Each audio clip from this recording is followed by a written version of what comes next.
I never imagined that one day, I would be sitting here, pouring out my soul onto a page, struggling to put into words an experience that defies everything I once believed.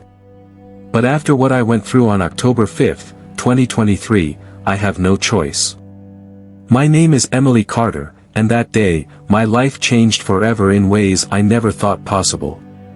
What I saw. What I felt. What I learned. It was so profound, so overwhelming, that remaining silent is simply not an option. I was clinically dead for exactly 6 minutes and 42 seconds, but in that short time, I witnessed something beyond human comprehension. Something that shattered my understanding of life, faith, and history itself. This is not just another near-death experience story. This is not about floating above my body or seeing a bright light at the end of a tunnel, though those things happened. No, this is about something much deeper, something hidden for generations, something the world was never meant to know. But now, the time has come. The truth must be revealed. I share this story not to seek attention, nor to convince skeptics, because the truth does not need validation to exist. I share it because what I saw was urgent. What I learned was life-changing. And for those who are willing to hear, for those who are ready to wake up, this message could alter everything. Backhand index pointing right before we dive into this incredible journey, take a moment to support this message. If you believe that the world needs to hear hidden truths. If you feel there is more to history than what we've been taught. If you want to be part of something bigger. Then like this video, comment your thoughts below, and most importantly, subscribe to this channel. Your support ensures that more people will hear this testimony, that more minds will awaken, and that the truth will continue to spread. Now, let's begin. Let me take you back to that ordinary day that became the turning point of my entire existence. It was supposed to be a day like any other, the kind of day that blends into the routine of life, unnoticed and unremarkable. I woke up to the familiar hum of the morning, the soft glow of the sunrise filtering through my bedroom curtains. The air smelled of freshly brewed coffee, a daily ritual that brought me a small moment of peace before the chaos of a hospital shift. I kissed my husband goodbye, lingering for just a second longer than usual, though I didn't think much of it at the time. If I had known it would be the last moment of my life as I knew it, perhaps I would have held on tighter. But I didn't. Instead, I picked up my keys, grabbed my coat, and walked out the door, completely unaware that I was stepping into fate itself. As a night shift nurse at St. Luke's Hospital, I had seen my fair share of life and death. I had watched people take their first breaths and their last. I had witnessed miracles and tragedies, joy and sorrow, all in the span of a single shift. But nothing, absolutely nothing, could have prepared me for what was about to happen. The last drive home. By the time my shift ended, exhaustion had settled deep into my bones.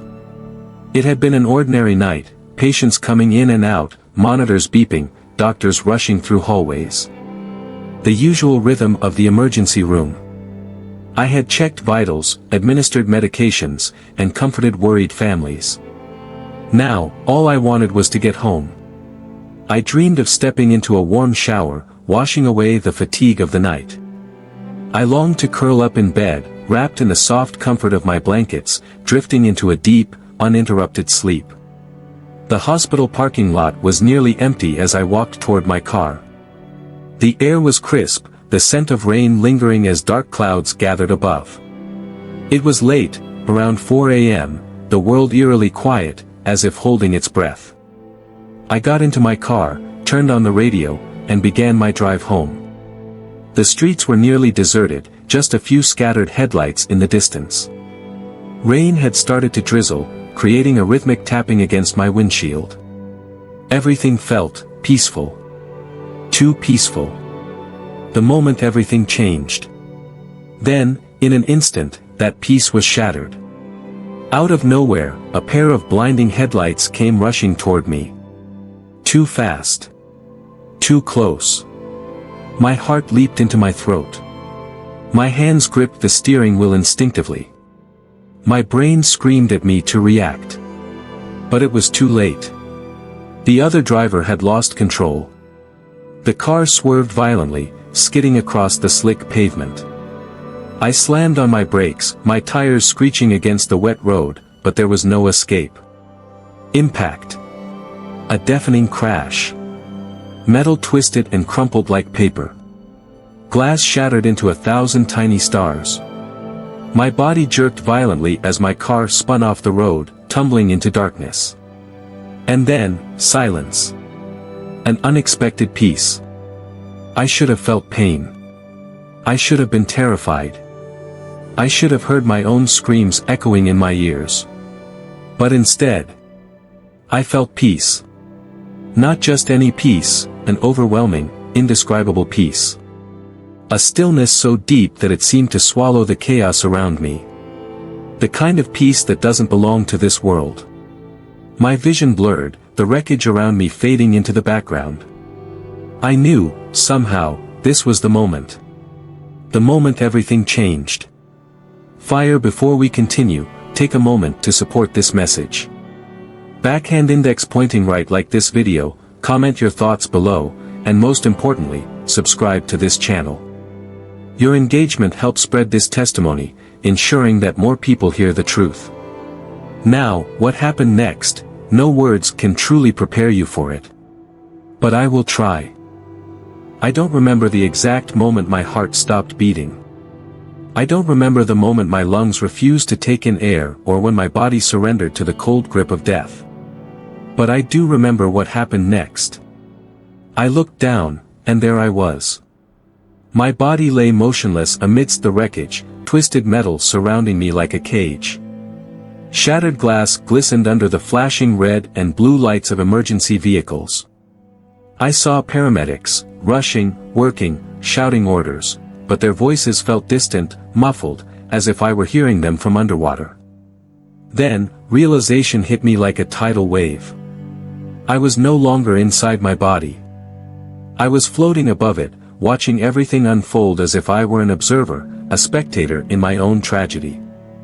There was no panic, no struggle, no confusion, just an eerie sense of detachment, as if my soul had simply stepped out of its earthly shell. I tried to speak, to tell the paramedics that I was okay, that I was right here, but no words came out. They couldn't see me. They couldn't hear me. I reached for them, but my hands passed through the air like mist. Then, something else happened. A light, brighter than anything I had ever seen, began to envelop me. Not the harsh, artificial glow of ambulance headlights. Not the flickering streetlights above the wreckage. No, this light was different. It was alive. I felt it pulling me, gently at first, like a warm current in the ocean, then stronger, until I was completely lifted away from the scene below. I wasn't afraid. If anything, I felt weightless, free. Every worry, every pain, every thought that had once burdened me disappeared in the presence of this light. And then, in the midst of that radiant brilliance, I arrived somewhere I can only describe as beyond this world. A place words cannot describe. Imagine standing in the center of infinite love. A love so profound, so overwhelming, that it fills every part of your being, saturates you, as if it had always been a part of you, but you had never fully felt it until that moment. The air itself hummed with energy, not just sound, but something deeper, something beyond human perception. It was as if every atom in existence was singing in perfect harmony. The colors, oh, the colors. They weren't just seen, they were felt. Golden hues, pure and radiant, shimmered in ways that earthly light could never replicate. Everything seemed alive, pulsating with an energy that I instinctively knew was love itself. I was home. Not in a physical sense, not in the way we think of home on earth, but in a soul-deep, undeniable way. This place, wherever it was where I belonged. I had been here before. I had always been meant to return. And then, I heard it. A voice. Emily, do not be afraid. It was not just sound, it was a force, a presence that wrapped around my spirit like an embrace. The moment I heard it, I knew. I turned, and there he was. The presence of Jesus. No picture, no painting, no statue in any church could ever do him justice.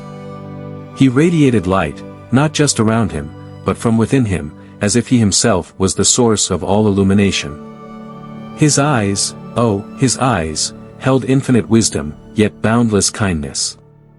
They saw everything, every joy, every sorrow, every secret I had ever carried. And yet, there was no judgment in them. Only love.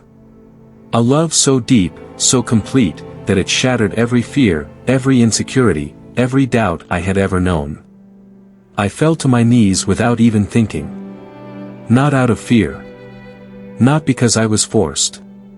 But because his presence was too overwhelming, too holy, too glorious to stand before. I had spent my whole life believing in Jesus. I had prayed to him, sung songs about him, read about him in scripture. But nothing, not a single sermon, not a single prayer, could have prepared me for actually standing in his presence. He was real. More real than anything I had ever known. "Rise, my child," he said, reaching out his hand.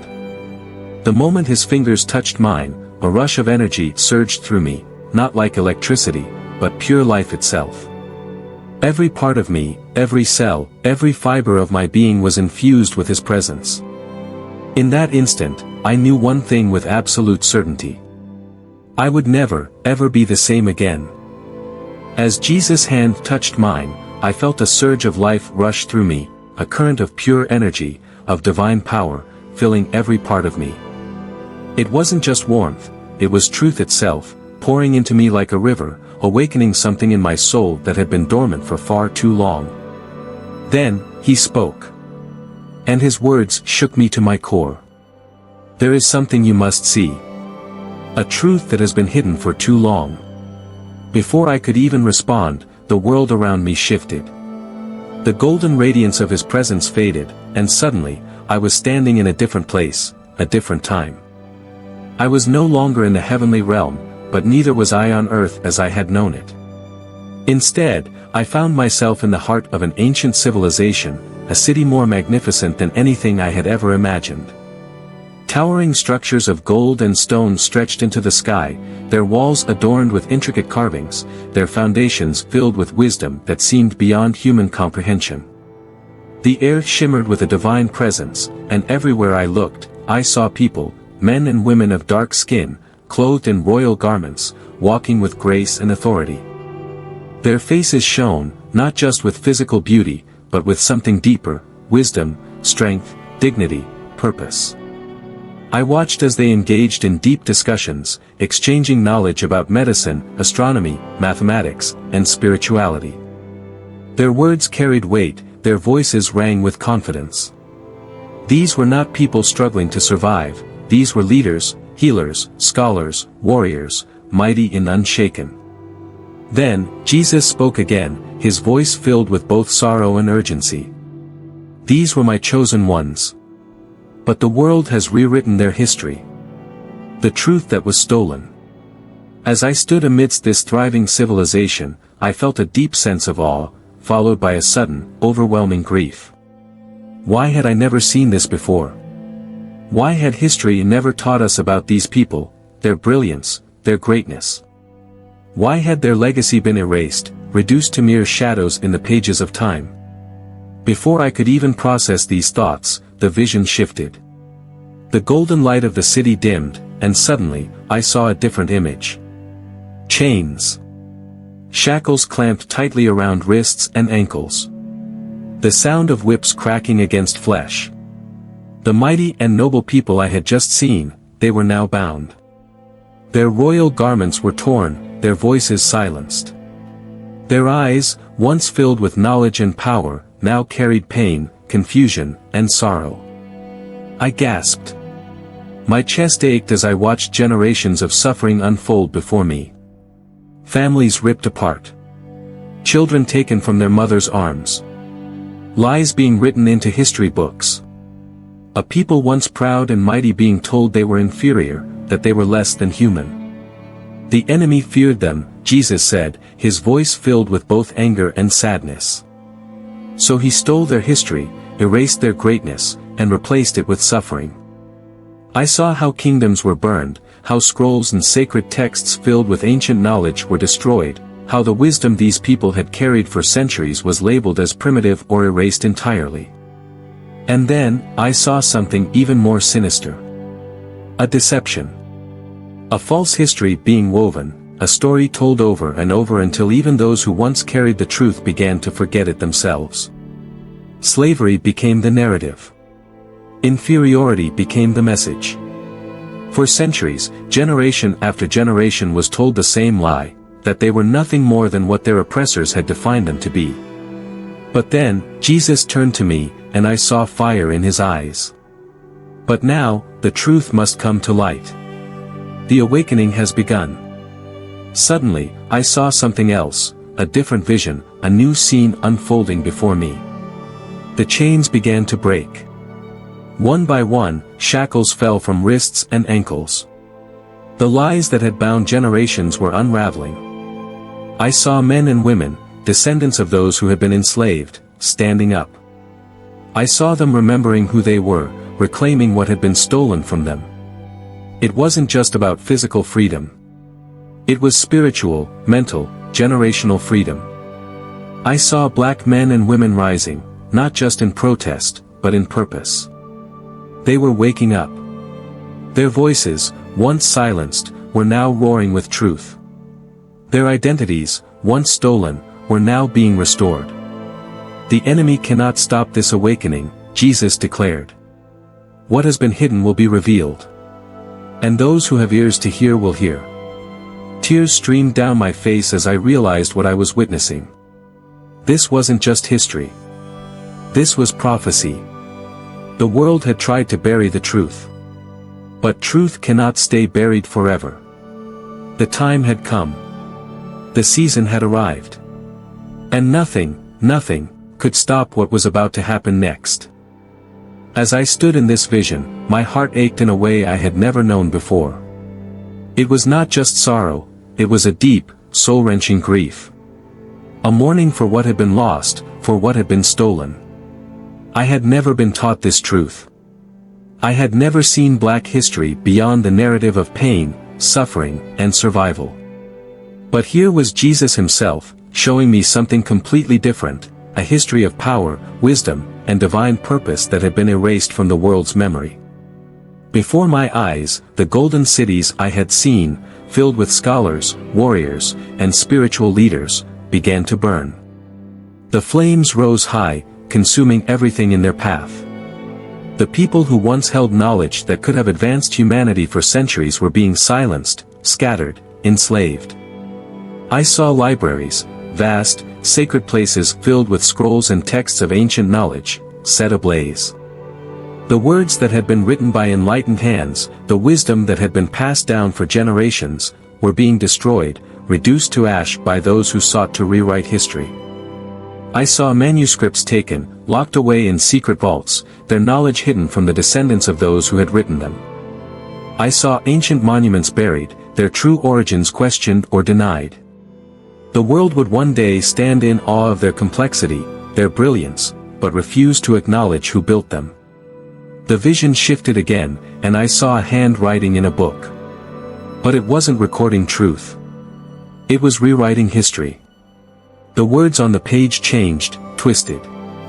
Entire civilizations were erased.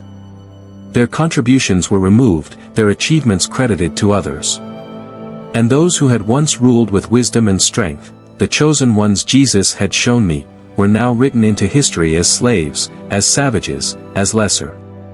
The pain in my chest grew unbearable. Why? I asked, my voice trembling. Jesus' eyes were filled with sadness, but also with a deep, righteous fire. Because the enemy feared them, he said. He knew what they were capable of. He knew their connection to me. So, he sought to erase them. And when he could not destroy them, he changed the way they saw themselves. A new form of bondage. The vision shifted again, and suddenly, I was no longer in the past. I was in the present. I saw streets lined with billboards. Screens flashing images faster than the eye could fully process. Messages, music, movies, news, all feeding a lie. The oppression was no longer physical chains, it was mental, emotional, spiritual. I saw black men portrayed as criminals, as threats, as beings to be feared rather than leaders to be followed. I saw headlines that spoke only of violence, crime, and failure, never of brilliance, innovation, or strength. I saw black women over-sexualized, reduced to objects rather than the powerful, nurturing, and intelligent beings they were created to be. I saw young girls internalizing this message, believing that their worth was in their appearance, not in their minds, not in their spirits. I saw schools failing to teach the truth, filling history books with carefully crafted narratives that omitted the greatness of black civilizations, ignoring the contributions of African-descended people to medicine, science, technology, and faith. Entire generations were growing up not knowing who they truly were. And then, the vision darkened further. I saw churches. Not all of them, but many, places that were once the pillars of faith and truth, now silent. I saw preachers avoiding conversations about injustice, refusing to acknowledge the suffering of the very people they were meant to shepherd. I saw the distortion of Scripture, messages of obedience twisted to keep people in submission rather than in divine empowerment. I saw governments ensuring struggle, placing barrier after barrier in front of black communities, making it nearly impossible for them to rise beyond systemic obstacles. I saw laws designed to oppress rather than protect, economic systems built to drain rather than uplift. It was a different kind of slavery now. It wasn't chains. It was control. And then, Jesus whispered the words that sent chills down my spine. The enemy no longer uses chains. Now, he uses the mind. The battle for identity. Tears streamed down my face as I watched the depth of deception unfold. This was not just about history. This was spiritual warfare. The enemy had learned that physical bondage was not enough. If you chain the body, the soul still cries out for freedom. But if you chain the mind, the person will remain a prisoner even when the walls are gone.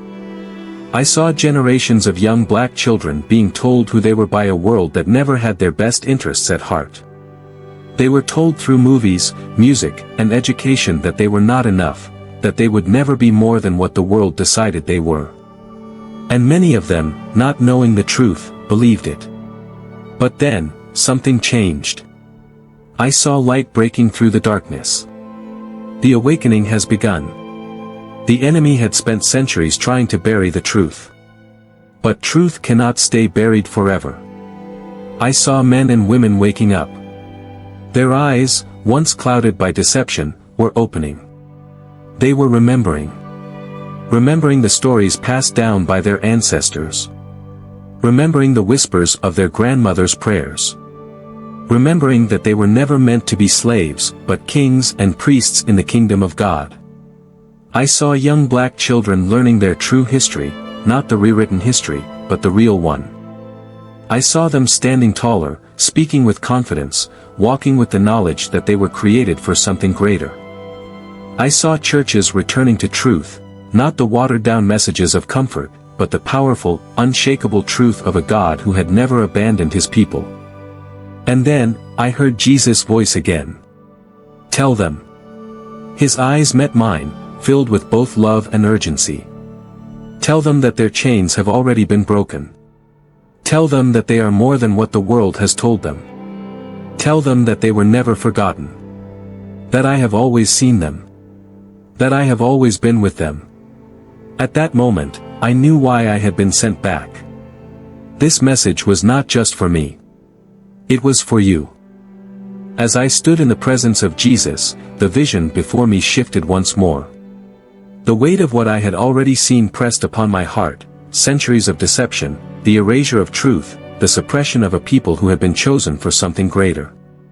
But now, Jesus was about to show me something different. Something powerful. Something unstoppable. I felt the atmosphere change.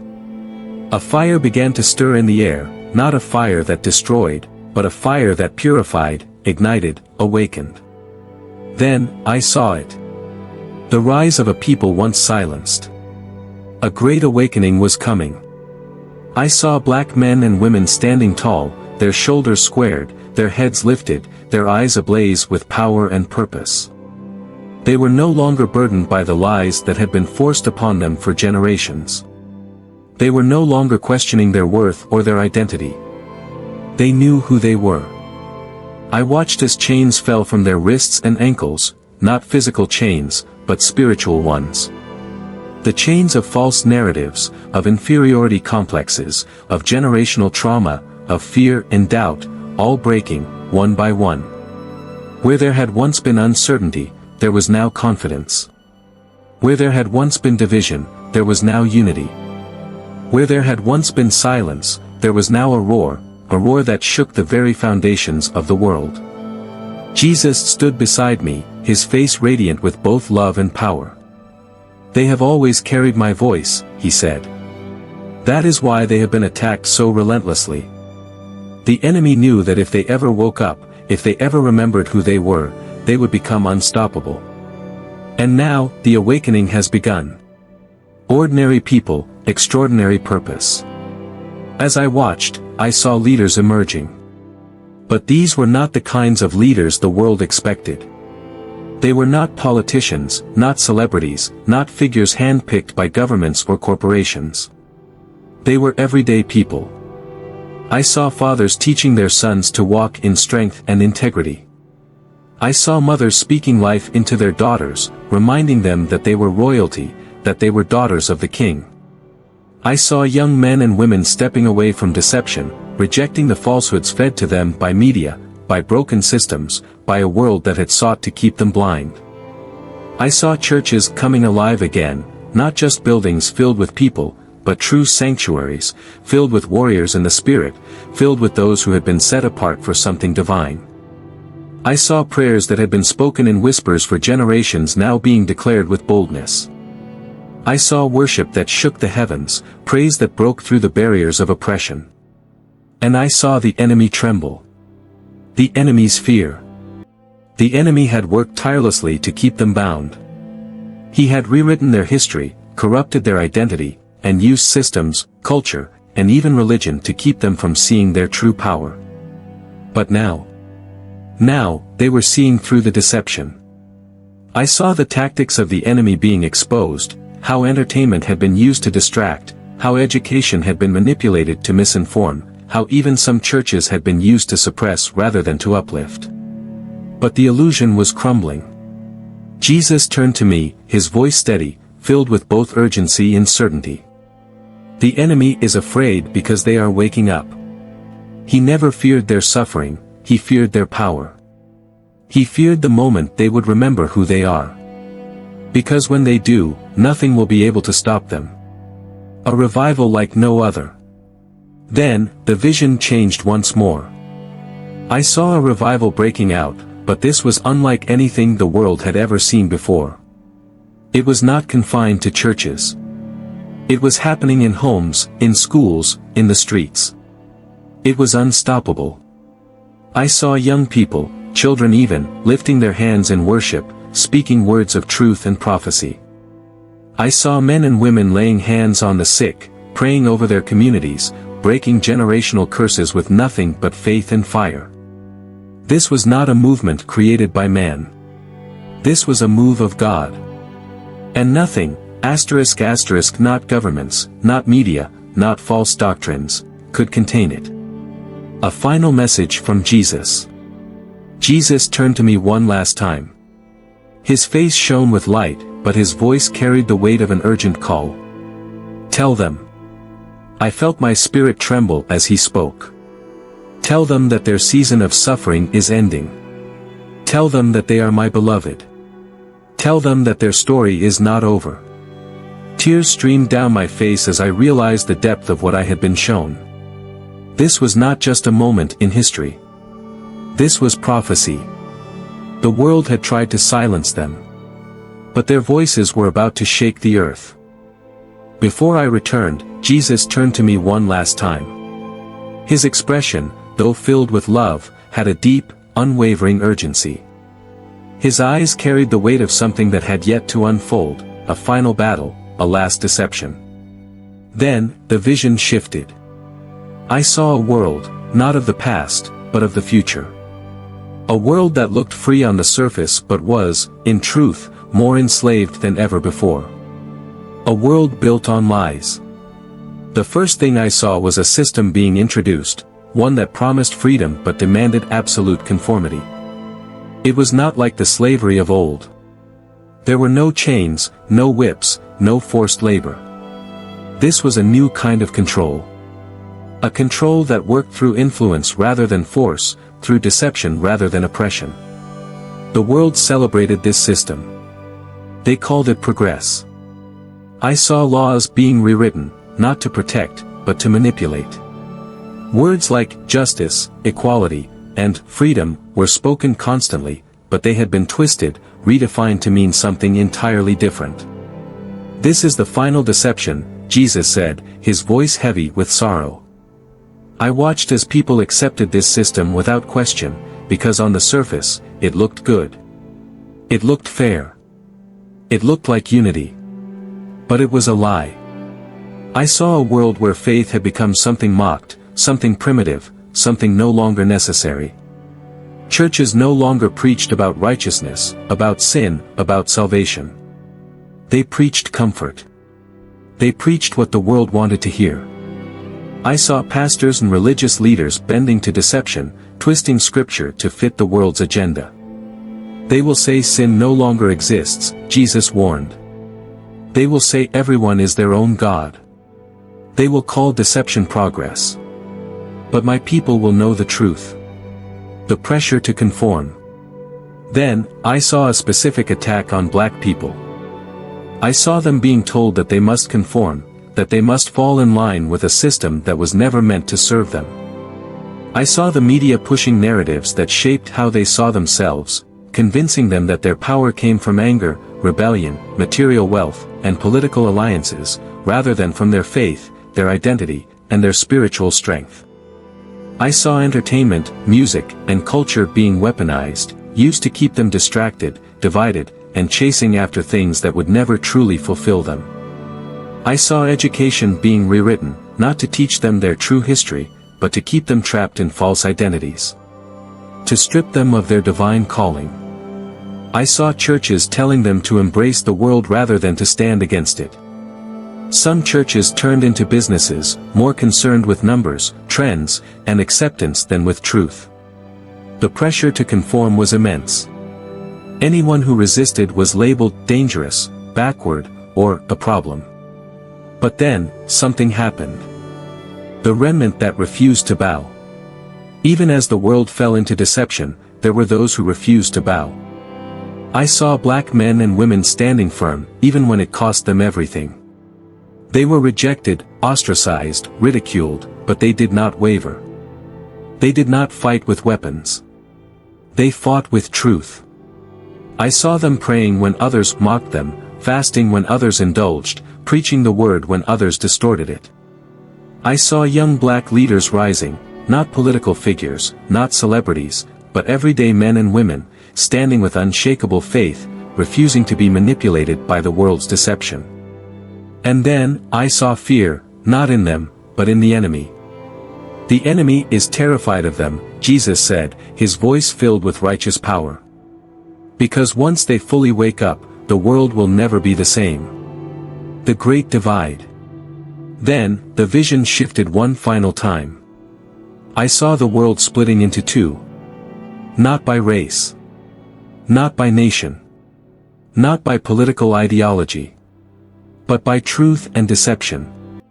On one side were those who chose the comfort of lies, the ones who had surrendered their faith, their morality, their discernment, all for the sake of acceptance. On the other side were those who had chosen truth, the ones who had refused to compromise, even when it cost them everything. The divide was clear, sharp, and final. And in that moment, I understood something. This was the real battle. This was what the enemy had been working toward for centuries, not just physical oppression, but total spiritual blindness. But he had failed. Because now, the awakening had begun. And no force in hell could stop what God had set into motion. The next moment, I felt pain flood back into my body. A deep, shocking breath filled my lungs, as if I had been pulled out of deep waters and thrown back onto the shore of life. I was back. Blinding hospital lights burned my vision. The muffled sounds of machines beeping, voices shouting, feet rushing, it all crashed into my senses at once. Doctors and nurses surrounded me, their faces filled with shock. My body trembled as my heartbeat pounded in my ears. I had returned, but something was different.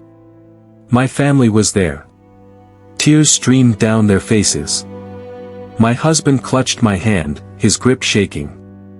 I saw relief, disbelief, overwhelming emotion in their eyes. They had almost lost me. But they didn't know. They didn't know where I had been. They didn't know what I had seen. I was alive, but I was not the same. A burden too heavy to carry alone. I spent days in that hospital bed, my mind racing with everything I had witnessed. The golden cities, the stolen history, the deception that had enslaved minds rather than bodies, the final battle between truth and lies. And then, Jesus' words echoed in my soul. Tell them. The weight of that command pressed down on me like fire in my bones. I could not keep this to myself. This was not just my experience. This was a warning. A revelation. A call to action. I had been sent back for a reason. But what if no one believed me? What if they dismissed it as just a dream? What if they laughed, or worse, ignored it completely? Then I heard it again, his voice, calm but firm. Your job is not to convince. Your job is to tell. And so, I am telling you now. The choice that stands before us. If you are reading this, it is not by accident. You are here, right now, because you have a choice to make. You can dismiss this, move on, and go back to life as usual. You can continue believing what the world tells you, living in the comfortable numbness of deception. Or, you can wake up. You can ask the hard questions. You can seek the truth for yourself, rather than accepting the version of reality that has been handed to you. You can step into your divine identity, the one that was stolen from you, the one that Jesus himself is now restoring. The time for sleeping is over. The time for awakening is here. The awakening has begun, and there's no stopping it. I saw it. I saw what is coming. There is a movement rising, one that no government, no media, no system can contain. It is not built on anger or rebellion, it is built on truth.